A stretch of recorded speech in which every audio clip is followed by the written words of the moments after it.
An ancient Greek general once wrote that the best man is the one who is trained in the severest school. This is especially true when it comes to fighting in cold weather. Here's the commanding general of the 4th Marine Amphibious Brigade.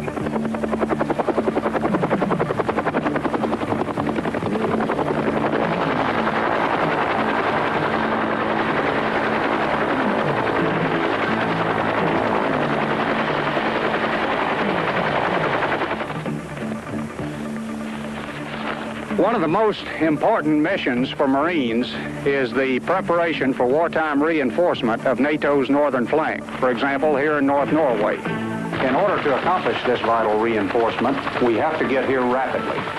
Now, because Norway has had a long-standing policy of no foreign troops on its soil in peacetime, we can't station a Marine unit here with the required supplies and equipment for our wartime mission. But the Norwegians have agreed to hold this material for NATO forces, and so the Marine Corps is pre-positioning supplies and equipment here in Norway. Each year, the United States Marines conduct operational training in Norway as a part of annual NATO exercises. In addition to that, the Norwegian Army also provides basic cold weather and ski training for a small number of Marines and small units such as our reconnaissance elements. But the bulk of Marine Corps individual and unit cold weather training is done in the United States at our northeast and north central training bases and at Pickle Meadow in Bridgeport, California, which is on the eastern slope of the Sierra Nevada mountain range. This center was first established in 1951 to prepare Marines to fight in the cold weather environment of Korea. I'd like to introduce to you now the commander of Northern Norway, Com Nan, who will tell us more about his plans for the defense of his region and about the vital importance of North Norway to its NATO allies. Let me introduce myself. My name is Ulf Berg. I am a Lieutenant General in command of the Allied forces in North Norway. Now here in Norway we consider freedom as a precious gift. Mainly, I think, based on our experience in World War II.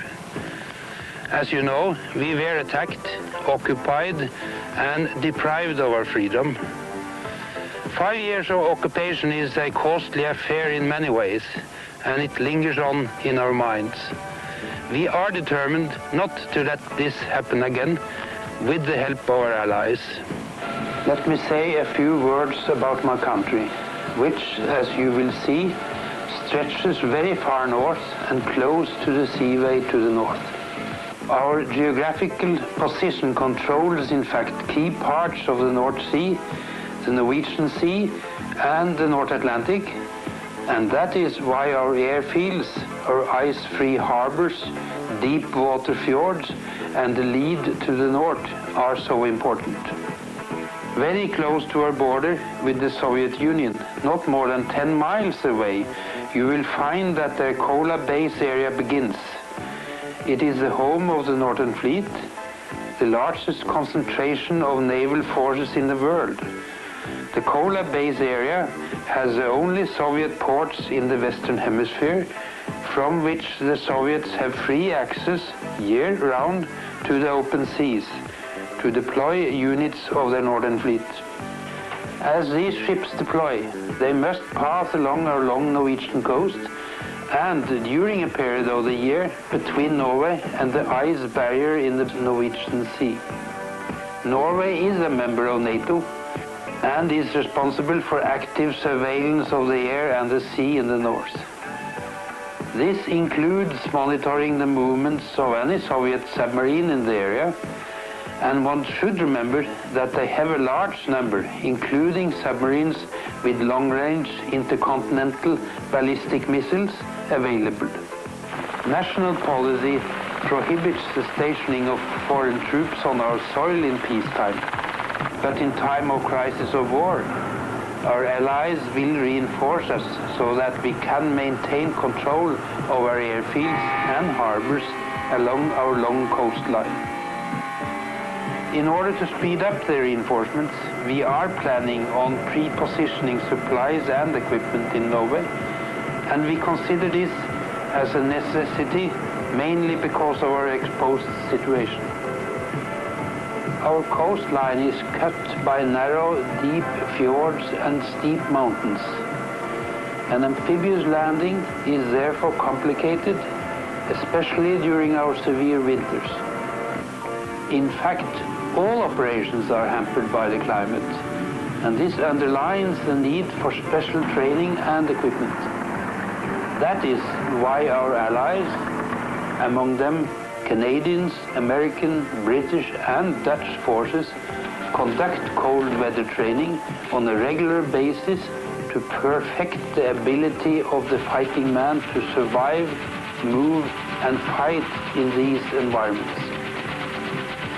In addition, we also provide cold weather courses for Allied officers and men in some of our training establishments. One unit that has had the benefit of training on our soil for many years now is the 3 Commander Brigade of the UK Royal Marines, including a group of Marines from the Netherlands. They have been conducting cold weather training every year for about 8 weeks prior to our annual exercises in wintertime. Here is the brigade commander to tell you more.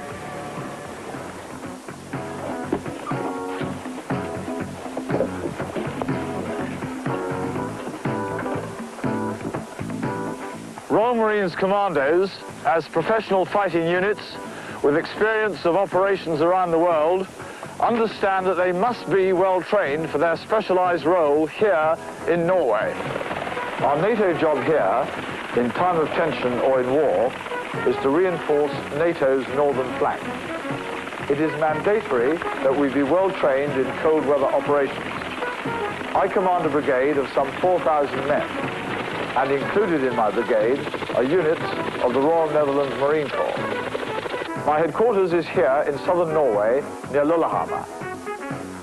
4-5 Commando are located just outside Bjerkvik on the north side of Narvik Fjord. As you can see, 4-5 is situated in the narrowest part of Norway, a choke point and therefore a vital area. Here is the commanding officer of 4-5 to tell you about his area.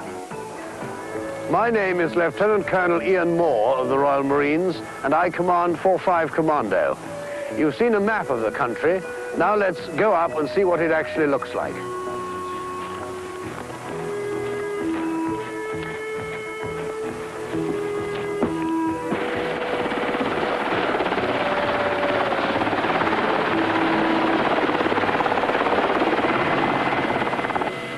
Now take note of the magnificent landscape.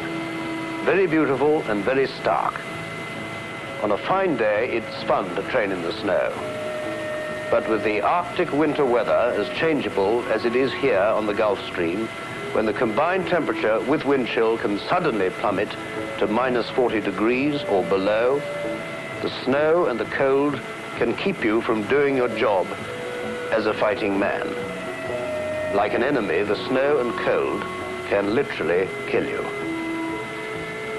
14 years ago, 4-5 Commando, my unit, was sent to Norway for training as the first Royal Marine unit to be given the Arctic cold weather warfare role.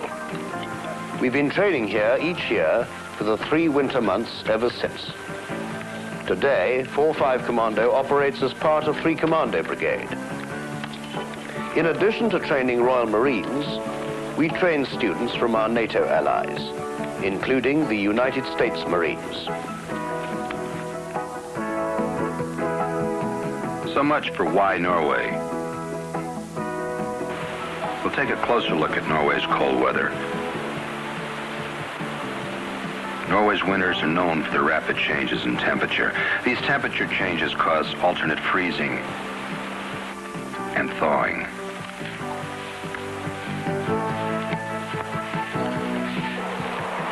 And strong winds dramatically increase the effect of cold temperatures.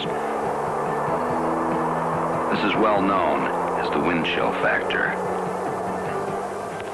The cold affects the mind as well as the body. Routine tasks take longer.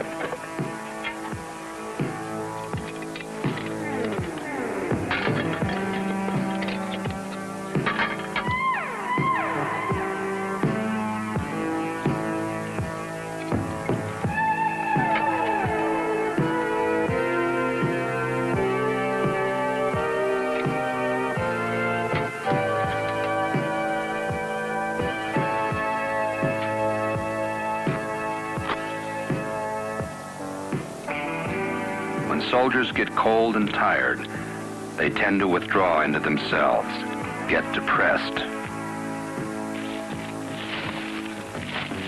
They may find it hard to remember where they put their equipment. Simple drills and procedures are forgotten. Several months of extensive training is required for the fighting man to learn to cope with the cold. The cold does reduce fighting ability, but it doesn't make it impossible to fight. With knowledge, good equipment and training, experience in the severest school, one can overcome the cold and be successful in combat.